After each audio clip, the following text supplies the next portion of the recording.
सुप्रभातम छात्रों, आज हम कक्षा 10 काव्यखंड के पहले पाठ सूरदास के पद का दूसरा पद लेकर प्रस्तुत हुए हैं।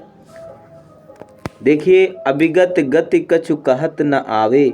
तो अभिगत गति, अभिगत का मतलब होता है निर्गुण ब्रह्म, गति माने स्थिति, अर्थात निर्गुण ब्रह्म की स्थिति को कछु माने कुछ, कहत माने कहा, न माने नहीं, आवे माने आता है, अर्थात निर्गुण ब्रह्म की स्थिति को कुछ जाना नहीं जा सकता, यानी उसकी स्थिति को कुछ कहते नहीं बनता या उसकी स्थिति को कुछ कहते नहीं आ रहा है। तो कुल मिलाकर के चाहे जिस स्थिति से लिखें सब सही होगा। अगली लाइन है, ज्यों गूंगे मीठे फल को। जिस प्रकार गूंगा व्यक्ति, ज्यों गूंगे, गूंगे माने गूंगा व्यक्ति, जैसे गूंगा व्यक्ति मीठे फल को, यानी मीठे फल को यानी मीठे फल का रस अंतर्गत, अंतर्गत माने अंदर या हृदय भाव में ही महसूस कर सकता है। भाव का मतलब महसूस करना, अनुभव करता है। परम स्वाद सबही सुनिरंतर अमित तोष उपजावे। लेकिन निर्गुण ब्रह्म का जो उपासक है उसको परम स्वाद यानी अत्यधिक स्वाद या श्रेष्ठ स्वाद, सब ही सुनिरंतर, निरंतर माने लगातार या निरंतर भी लिख सकते हो। निरंतर सब ही माने सभी को, अमित तोष यानी अत्यधिक संतोष, तोष माने संतोष, उपजावे माने उत्पन्न करता है।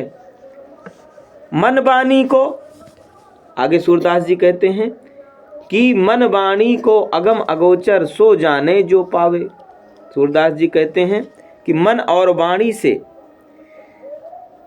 निर्गुण तक पहुंचना अगम है, अर्थात जहां पहुंचना कठिन हो, अगम है, अगोचर है, अर्थात इंद्रियों की गति से बाहर है। सो जाने जो पावे, जो जानता है वही उसके आनंद को प्राप्त कर पाता है। जो जानता है वही उसे प्राप्त करता है या प्राप्त कर सकता है।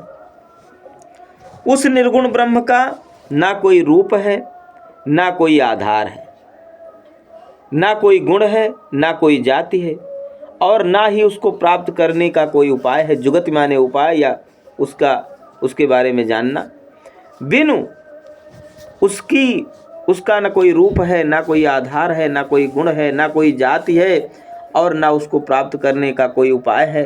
तो बिनु उसको प्राप्त करने के लिए निरालंबित ध्यावे, बिना आधार के ये मन किधर भटकता रहेगा या किधर धावे माने दौड़ता रहेगा। बिना किसी आधार के किधर दौड़े या धावे।